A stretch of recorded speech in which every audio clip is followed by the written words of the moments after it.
హైదరాబాద్ లోనే the best gastroenterology hospital Ananya hospital Kukatpally. Appointment కై call చేయండి.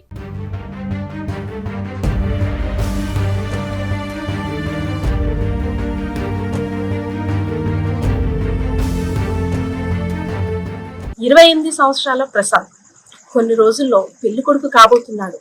మహాలక్ష్మి ఇంటికి వస్తుంది, నా భార్యని ఇలా చూసుకోవాలి, ఒక దేవతలా చూసుకోవాలంటూ ఎన్నో కళ్ళు కన్నాడు.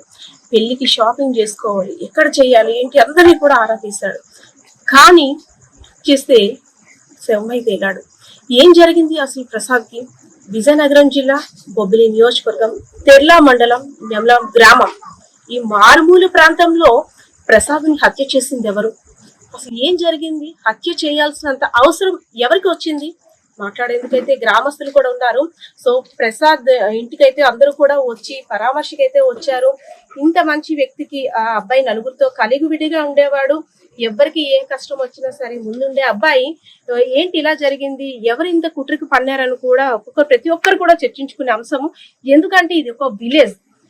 ఎప్పుడైనా సరే ఏదైనా ఒక మంచి శుభకార్యాల కోసం అందరూ గ్యాదర్ అవుతుంటారు.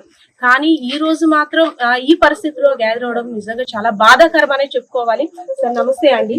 చాలా సరదాగా ఉండే మనిషి, ఎక్కువగా ఎవరితో కూడా ఆర్గ్యుమెంట్స్ కానీ గొడవ కానీ చాలా జరగదు. చాలా రిజర్వ్డ్గా ఉంటాడు. మంచి జాబు, వెల్ సెటిల్డ్ ఫ్యామిలీ కూడా. తను మ్యాచెస్ పెళ్లి సంబంధాలు చూస్తున్నారు. ఇంతలో ఈ సంఘటన జరగడం అనేది చాలా దురదృష్టకరం. యాక్చువల్గా మేమంతా కూడా చాలా బాధపడుతున్నాం.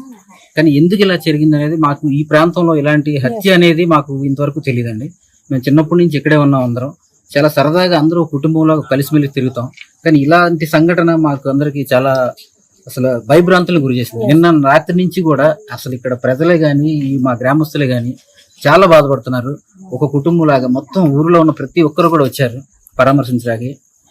మాకు కోరుకునేది ఏంటంటే ఇలాంటి సంఘటన అనేది ఈ కఠిన శిక్షలు తీసుకొని ఎస్పీ గారు కానీ ఎస్ఐ గారు కానీ తొందరగా ఆ నిందితులను పట్టుకుని శిక్షిస్తే చాలా సంతోషిస్తామండి. సార్ ప్రసాద్ నిన్న పని మీద బయటకు వెళ్ళాడు, ఊర్లపేట తాతగారి ఇంటికి వెళ్ళాడు.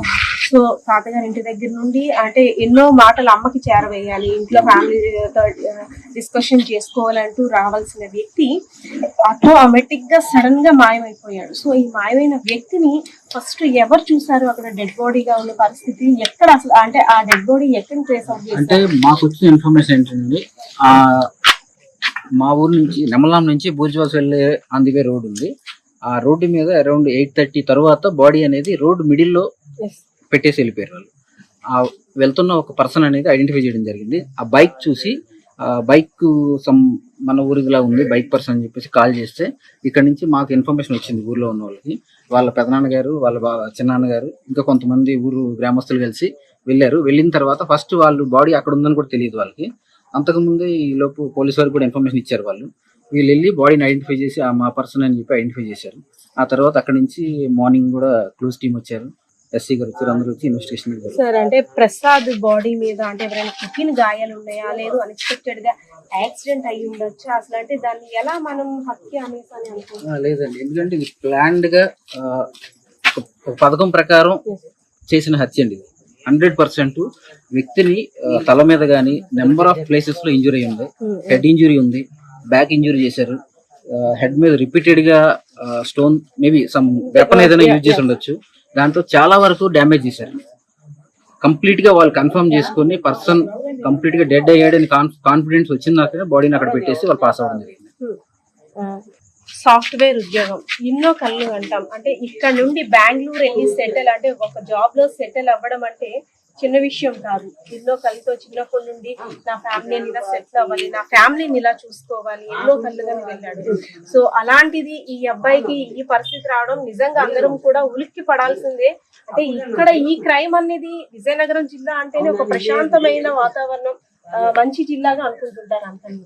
సో అలాంటిది ఇలాంటి ఏరియాలో క్రైమ్ ఈ విధంగా జరిగిందంటే నిజంగా ఆశ్చర్యం అనుకోవచ్చు. చాలా ఆశ్చర్యం, ఎందుకంటే ఇప్పుడు వాళ్ళ ఫ్యామిలీ కూడా తను జాబ్ లో ఉన్నాడు. వాళ్ళ సిస్టర్ రీసెంట్ గానే మ్యారేజ్ చేశారు.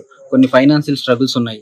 తను అబ్బాయి జాబ్ చేస్తున్నాడు, మాకు చాలా ధైర్యంగా ఉంటాడు, కుటుంబానికి అండగా నిలుస్తాడు. ఈ అప్పుల గురించి వాళ్ళు, ఎందుకంటే ప్రతి మిడిల్ క్లాస్ ఫ్యామిలీ అండి మాదంతా, చాలా మిడిల్ క్లాస్ ఫ్యామిలీ. వాళ్ళ నాన్నగారు కష్టపడతారు, వాళ్ళ అమ్మగారు రోజు పనికి వెళ్తారు. ఈ పిల్లల్ని చాలా కష్టపడి చదివించారు. ఇద్దరు పిల్లలు, ఒక పాపకు పెళ్లి చేశారు, ఇంకొక బాబు ఉన్నాడు, చిన్న బాబు. తను రీసెంట్ గానే జాయిన్ అయ్యాడు జాబ్ లో. అన్నయ్య ఉంటాడు, నాకు అన్ని తోడుగా ఉంటాడు. నా అబ్బాయి ఇప్పుడు చాలా మెంటల్ గా డిస్టర్బ్ అయిపోయి ఉన్నాడు. ఆ తల్లిదండ్రులు చాలా వర్ణాతీతం అండి వాళ్ళ బాధ.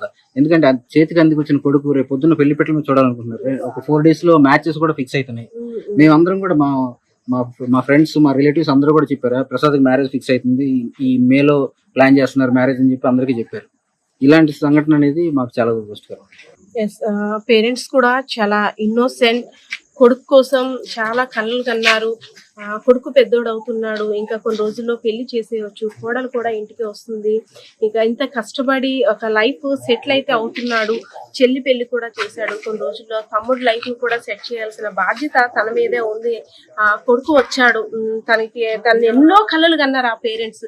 సో వాళ్ళకైతే మాత్రం నిజంగా ఇది దురదృష్టకరమనే చెప్పుకోవచ్చు. చెప్పండి ప్రసాద్, ఏమవుతారు మీకు? అన్నయ్య కొడుకండి. 1వ తరగతి నుంచి 10th వరకు ఇద్దరం కలిసి ఉండేవాళ్ళం, కలిసి పెరిగేవాళ్ళం. ఇద్దరిది ఒకే ఏదిగా ఉండేది, మొత్తం ఒకే దగ్గర ఉండేవాళ్ళం. 10th తర్వాత నేను ట్రిపుల్ ఐటీ చదివాను, తను కూడా నన్ను మోటివేట్ ఆదర్శంగా తీసుకున్నాడు. గంగనాయుడికి వచ్చింది కదా, నాకు రావాలని ఉద్దేశంతో అదే పట్టుదలతో చదివాడు. ట్రిపుల్ ఐటీ వచ్చాక నేను బ్యాంకులో జాయిన్ అయ్యాక తను కూడా అలానే కోచింగ్ తీసుకున్నాడు. నా గైడెన్స్లో కూడా 1 year కోచింగ్ తర్వాత సాఫ్ట్వేర్ వైపు ప్యాకేజ్ ఎక్కువ ఉండి తన ఇష్టపూర్వకంగానే జాబ్లో జాయిన్ అయ్యాడు, వెల్ సెటిల్డ్. తర్వాత ఇలా హౌసింగ్ లోన్ తీసుకుందాం అనుకున్నాడు, హౌస్ కన్స్ట్రక్షన్ అయిపోయింది. వాళ్ళ బ్రదర్ని సెటిల్ చేద్దాం అనుకుని అప్పుడు కూడా మా ఇద్దరం మాట్లాడుకున్నాం, అంటే సాఫ్ట్వేర్ వైపు వెళ్ళాలా లేకపోతే ఏమైనా బ్యాంక్ వచ్చింది అని. లేదా మళ్ళీ నువ్వు సాఫ్ట్వేర్లో ఉన్నావు కదా, నీ గైడెన్స్తో తీసుకెళ్ళి సాఫ్ట్వేర్లో జాయిన్ చేయి, అంత బాగుంటుంది. ఆల్మోస్ట్ 2-3 months అయింది అనుకుంటారు. వాళ్ళ బ్రదర్ కూడా సాఫ్ట్వేర్గా జాయిన్ అయ్యారు, సిస్టర్కి మ్యారేజ్ అయిపోయింది. ఇంక ఎవ్రీథింగ్ ఓకే. ఒక ఫైనాన్షియల్గా ఒక స్టెబిలిటీకి వచ్చే సమయంలో ఇలా జరిగింది.